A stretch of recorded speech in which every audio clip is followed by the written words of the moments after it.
خلينا نروح مشاهدينا ونشوف التفاعل على مواقع التواصل الاجتماعي. السلام عليكم الاخوه والاخوات، اتمنى تكونوا بخير. مرحبا بكم في فيديو جديد. الا كنتي اول مره كتشاهدنا ضغط على زر اشتراك باش تتابع الجديد ديالنا. عجبك الفيديو خلي اعجاب وخلي تعليق ودير فيه الملاحظات ديالك. تفرجوا في الفيديو حتى الاخر.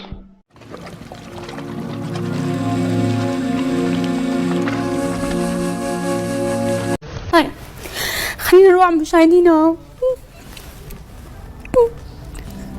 ونشوف التفاعل على مواقع التواصل الاجتماعي.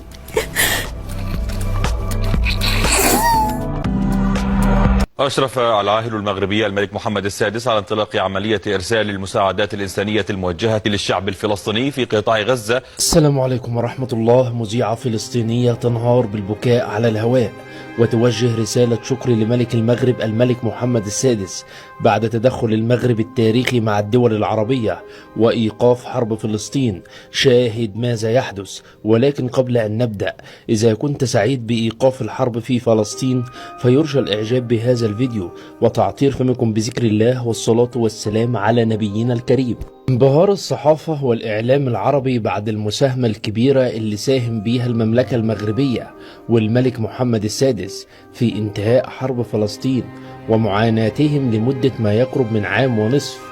الحقيقة يا جماعة المغرب كان ليها دور مهم جدا، حيث أكد الملك محمد السادس ثبات الموقف المغربي المؤمن بعدالة القضية الفلسطينية والمسؤولية التاريخية للمملكة التي تؤهلها لأن تلعب الدور الوسيط والموثوق في هذا الصراع. وأضاف الملك محمد السادس أن المغرب سيواصل دعم المبادرات البناءة التي تهدف لإيجاد حلول عملية لتحقيق وقف ملموس ودائم لإطلاق النار ومعالجة الوضع الإنساني، مشيرا إلى أن رؤيته في هذا الإطار تقوم على أنه إذا كان التوقف لوقف الحرب في غزة أولوية عاجلة فإنه يجب أن يتم بمؤازرة مع حل سياسي كفيل بإقرار سلام عادل ودائم في المنطقة.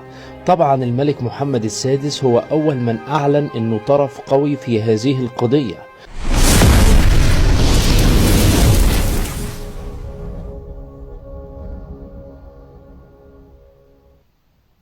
ليش لما مصر قبل هيك ادعت لتوحيد الجيوش العربية الجزائر من أول الناس رفضت، وتونس رفضت، وموريتانيا رفضت؟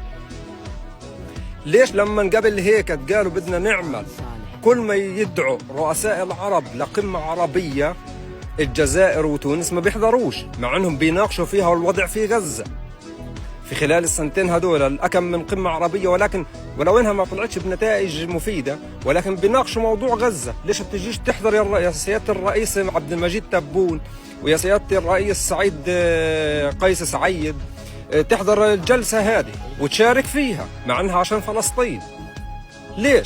ليش بس انتوا بدكم تحرروا فلسطين عن طريق مصر؟ ايش معنى انا عن طريق مصر بدكم تفوتوا تحرروا فلسطين، مع انه سوريا على حدود فلسطين، لبنان على حدود فلسطين، الاردن على حدود فلسطين، البحر كله مفتوح على حدود فلسطين كله؟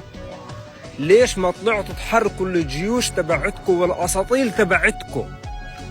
ليش ما دامكم خايفين وبدكم تنقذوا غزة وبدكم تنقذوا فلسطين وتحرروها، ليش ما تحركوا كل الاساطيل تبعتكم هذه والقوات تبعتكم عشان تيجي؟ ليش بعتوا هدول الأكم من شخص انهم يطلعوا مسيرة كسر الحصار عن قطاع غزة برا؟ ابعتوهم طب عن طريق البحر في مراكب. هاي مادلين اللي هي النشطاء الأوروبيين اللي اجوا يكسروا الحصار على قطاع غزة ما عملوش بلبلة، ركبوا هالسفينة تبعتهم من إيطاليا عن طريق البحر على قطاع غزة. ليش ما تعملوا زيهم بدون ما تعملوا ضوجة ولجة وعجقة وتصيروا تتهموا الدول التانية بالخيانة وبالعمالة ومش عارف الشو؟ وهذا ليش احنا كنا متوقعينه، احنا كفلسطينيين متوقعينه. سواء مصر ان سمحت بهذه القافلة بالمرور في أراضيها وقعدت في أراضيها راح يعملوا شغب وراح يعملوا قصص وراح يعملوا حداويت، وإن منعتهم أو إن دخلتهم راح يقولوا إنه مصر فتحت باب الهجرة للغزيين وساعدت في هجرة أهل في غزة.